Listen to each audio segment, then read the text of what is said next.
ये है दिल्ली दर्पण। नमस्कार, मैं काव्या। आप देख रहे हैं दिल्ली दर्पण टीवी और इस वक्त हम मौजूद हैं दिल्ली यूनिवर्सिटी के नॉर्थ कैंपस में। और जैसा कि हम जानते हैं कि दिल्ली सरकार प्रदूषण को कम करने के लिए इन ई बाइक्स को लेकर आई थी और उन्होंने दावा भी किया था कि ये ई बाइक्स प्रदूषण को काफ़ी हद तक कम करेंगे। लेकिन आजकल ऐसा देखा जा रहा है कि इन ई बाइक्स का इस्तेमाल काफ़ी कम हो गया है। तो आइए चलते हैं और जानते हैं कि आखिर ऐसा क्या कारण है जो लोगों ने इन ई बाइक्स को इस्तेमाल करना कम कर दिया है।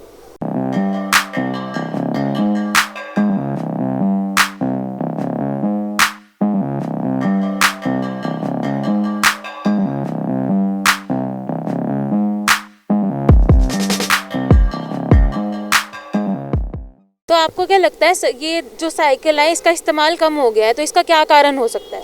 सरकार को पैसे वो जगह जगह स्टैंड बनाने चाहिए, तो स्टैंड बना के उसका सुविधा करना चाहिए, तो पेट की सर्विस सही होगी ना। अभी जैसे हम देख रहे हैं कि ई साइकिल्स का जो इस्तेमाल है लोगों ने कम कर दिया, तो इसका क्या कारण हो सकता है? ये जो ई साइकिल चल रहे हैं उसके जो पॉइंट्स है ना वो बढ़ा देने चाहिए सरकार को। तो आपको लगता है ये पॉइंट बढ़ाने से इसका इस्तेमाल ज़्यादा हो सकेगा? हाँ, आई थिंक हो सकता है। अगर ये बढ़ाएंगे तो ज़्यादा सुविधा वगैरह भी हो सकती है। जैसे कि अभी बाईसाइकिल वगैरह चलती है तो उसमें से धुआं वगैरह आता है, तो शायद इसलिए बढ़ा देंगे तो सही होगा। तो जैसे हम जानते हैं कि ये ई साइकिल सरकार पॉल्यूशन को कम करने के लिए लेके आई थी, लेकिन अभी लोगों ने इसका इस्तेमाल कम कर दिया है, तो इसका क्या कारण है?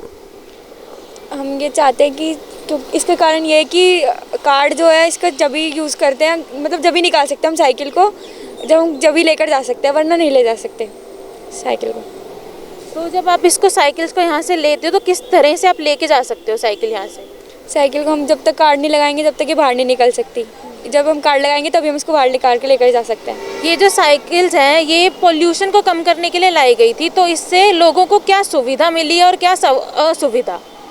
असुविधा तो ये है जैसे कि उनको किसी भी कार्य पे जाना होता है तो वो लेट होते हैं। साइकिल इतनी तेज़ी से तो चल नहीं सकती जितनी तेज़ी से वाहन चल सकता अपना। और नुकसान ये है कि अगर इसको चलाते हैं तो हमारी सेहत तो बहुत अच्छी रहती है।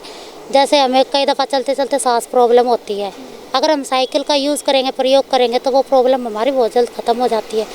इससे हमें कितनी भी किलोमीटर की दूरी हो वो हम पैदल चल के मतलब कामयाबी से कर सकते हैं। तो ये जो ई साइकिल्स है सरकार पॉल्यूशन को कम करने के लिए लेकर आई थी, तो जब ये साइकिल्स आई थी और अब कितने लोग इसका इस्तेमाल करते हैं? पहली बात तो मैम ये सरकार की तरफ से नहीं है, ये हमारे प्राइवेट कंपनी है ग्रेनाइट, उसके एप्लीकेशन के थ्रू है। और ये जो आती है ये फीडर सर्विस थी पहले कॉलेज के थ्रू, संस्था के थ्रू थी ये। अब कॉलेज बंद हो चुके हैं उसकी वजह से, लॉकडाउन की वजह से, तो ये ओपन नहीं हो पाई है।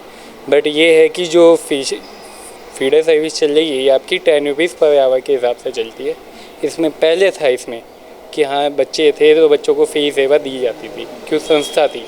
बट अब संस्था नहीं है तो जो आते हैं मॉर्निंग वॉक के लिए वही है। तो एक दिन में कितने लोग इसका इस्तेमाल करते हैं? पहले आ जाती थी 50 से ऊपर ट्रांजेक्शन, अब नहीं आ पाती 50 के आसपास, अब 30 हो जाती है बस। तो आपको क्या लगता है ऐसा क्या कारण है जिससे अब लोग इस्तेमाल करना कम कर रहे हैं इसे? एक तो प्रदूषण ज़्यादा हो गया यहाँ पे, उसकी वजह से, प्लस ये जो लॉकडाउन है पूरा प्रॉपर ढंग से खुला नहीं है। बस कहते हैं खुल गया है बट होता नहीं है। और जब से जिम ओपन हुए हैं, तो पहले जिम ओपन नहीं थे तब चलती थी ठीक ठाक, फिर तो आपकी 70-80 हो जाती थी हमारी ट्रांजेक्शन। अब जब से जिम ओपन हुए हैं तब से घट भी गई है। तो अभी जैसे इनके पॉइंट भी बहुत कम जगह पर हैं, तो आपको लगता है कि ये भी एक कारण हो सकता है लोग इसे इस्तेमाल नहीं करते? पॉइंट जो है इसमें एक कंपनी है जिसके पॉइंट ज़्यादा हैं, वो प्लैनेट है, बट उसका नहीं हो पाया, वो चालू नहीं हो पाता। इसके पॉइंट केवल आपको 3 जगह मिलेंगे, यूनिस्ट, विश्वविद्यालय और GTV। 3 पॉइंट पे ही आती है, वो भी टाइमिंग के अकॉर्डिंग हिसाब है कि 4 घंटे खुलते हैं खुले। जैसा कि हम जानते हैं कि ये ई साइकिल पॉल्यूशन को कम करने के लिए लाई गई थी, लेकिन लोगों का कहना है कि पॉइंट कम होने की वजह से वो इन साइकिल का इस्तेमाल नहीं कर सकते। तो ऐसी ही तमाम खबरों के लिए बने रहिए हमारे साथ। कैमरामैन योगेंद्र कुमार के साथ काव्या, दिल्ली दर्पण टीवी। लेटेस्ट खबरों के लिए सब्सक्राइब करें हमारा YouTube चैनल या फिर लॉग ऑन करें www.delhidarpantv.com। खबरों की कवरेज और विज्ञापनों के लिए संपर्क करें इस नंबर पर।